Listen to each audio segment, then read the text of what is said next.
Bugungi dasturimizda Madaniyat vaziri Ozodbek Nazarbekov O'zbek Milliy musiqa san'ati institutiga rektor bo'ldi. Rossiyadagi mehnat migrantlari bugundan patent rasmiylashtirishi zarur. Endi esa batafsil. Assalomu alaykum, so'nggi xabarlar kanaliga xush kelibsiz. Bizning kanalda mehmon bo'lsangiz, podpisatsiya va qo'ng'iroqcha tugmasini bosib qo'ying. Shunda siz yurtimiz yangiliklaridan xabardor bo'lasiz. Madaniyat vaziri Ozodbek Nazarbekov Yunus Rajabiy nomidagi O'zbek Milliy musiqa san'ati instituti rektori lavozimiga tayinlandi. Yunus Rajabiy nomidagi O'zbek Milliy musiqa san'ati institutiga rektor tayinlandi. Bu haqda Madaniyat vazirligi axborot xizmati xabar bermoqda.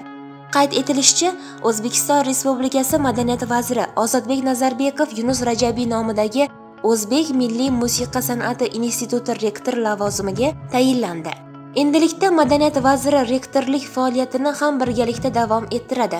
Yunus Rajabiy nomidagi O'zbek Milliy musiqa san'ati instituti O'zbekiston davlat konservatoriyasining O'zbek maqom san'ati fakulteti hamda O'zbekiston davlat san'at va madaniyat institutining tegishli ta'lim yo'nalishlari va mutaxassisliklari negizida maqom ijrochiligi, xalq musiqasi yo'nalishlari bo'yicha kadrlar tayyorlovchi Madaniyat vazirligi tizimidagi oliy ta'lim muassasasi shaklida tashkil etilmoqda.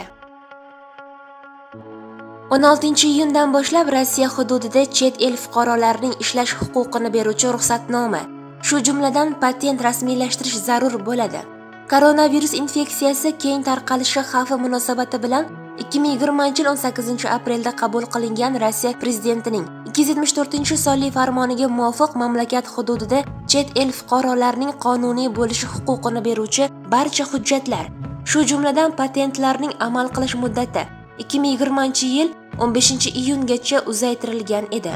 Tashqi mehnat migratsiyasi agentligi xabariga ko'ra, Rossiya prezidentining 2020-yil 15-iyundagi 392-sonli farmoni bilan kiritilgan o'zgartirishlarga ko'ra, 16-iyundan boshlab Rossiya hududida chet el fuqarolarining ishlash huquqini beruvchi ruxsatnoma, shu jumladan patent rasmiylashtirish zarur bo'ladi.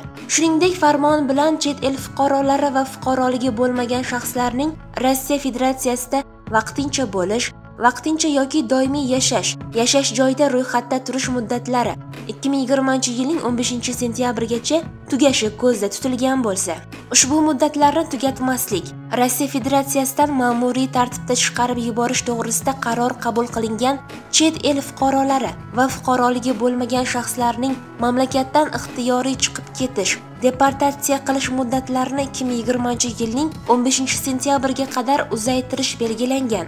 Eslatib o'tamiz, 15-martdan 15-iyungacha ish beruvchilar belgilangan cheklovlar va sanitariya epidemiologiya choralariga rioya qilgan holda ishlash uchun ruxsatnoma patentga ega bo'lmagan chet el fuqarolari va fuqaroligi bo'lmagan shaxslarni ishga yollash huquqiga ega bo'ldi. Bugungi yetkazmoqchi bo'lgan xabarlarimiz shundan iborat edi. Xayr, salomat bo'ling.